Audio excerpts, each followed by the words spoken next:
Hello and welcome to another Travel Taught Me vlog. Apologies if I look a bit sleepy this morning because it's an early flight, 6:30 a.m. flight. I'm off to Belgrade in Serbia. Look forward to it. I have quite a few friends from university that are from there, so they've told me some great things about Belgrade. So look forward to it. It's another short trip, so join me as I make my way to Belgrade.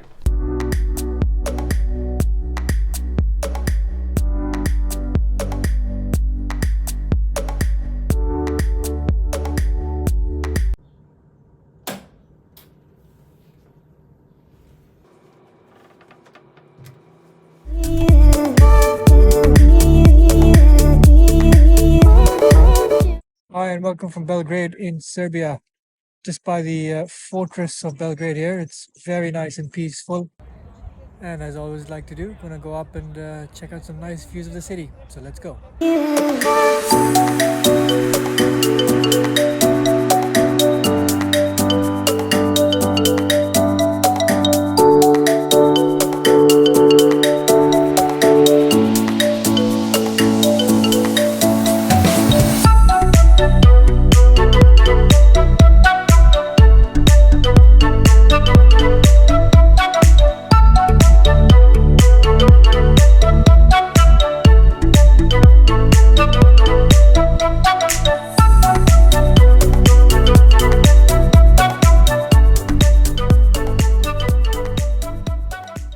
Hello, so here I am just walking around the Bohemian Quarter here in Belgrade, and I've spotted a souvenir shop, so you know what that means. Let's go buy some fridge magnets.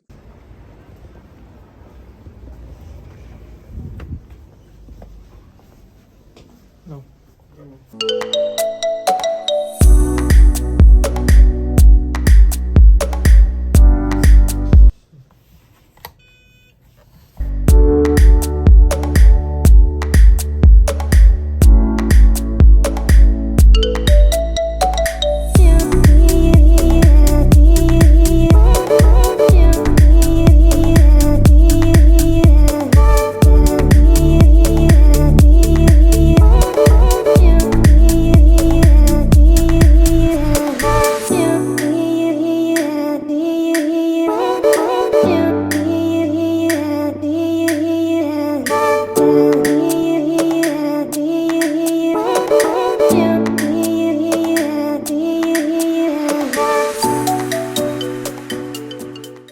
And I'm back from Belgrade. It was a very good trip. Had a great time.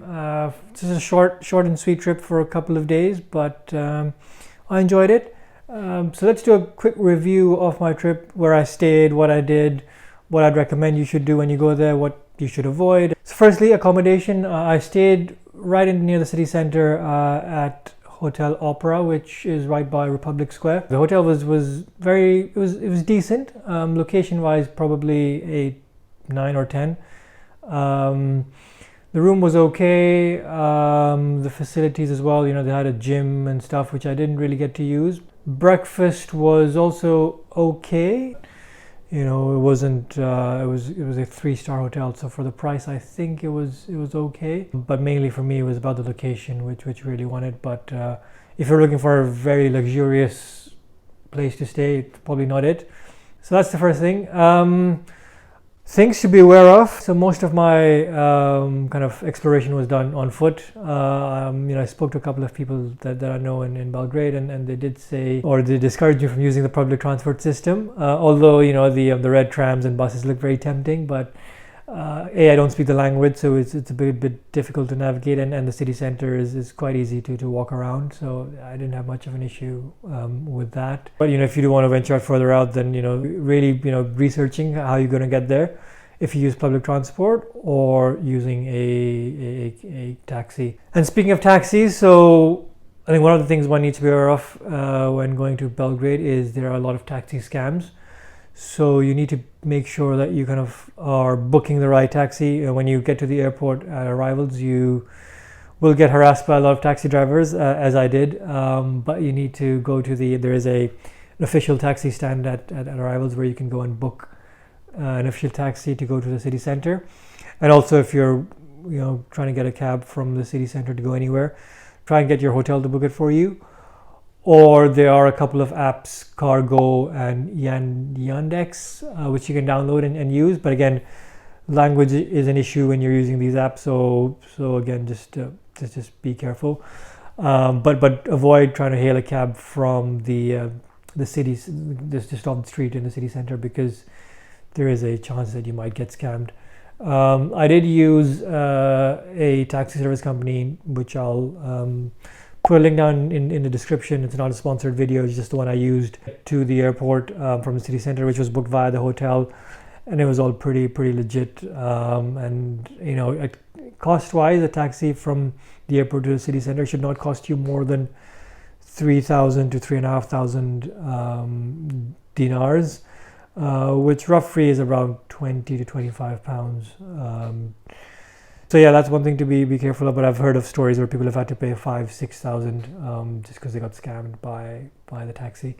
And speaking of currency, I think one thing to be aware of is most places don't take cards. So it's not the most card-friendly city. Taxis and everything, they take cash mainly.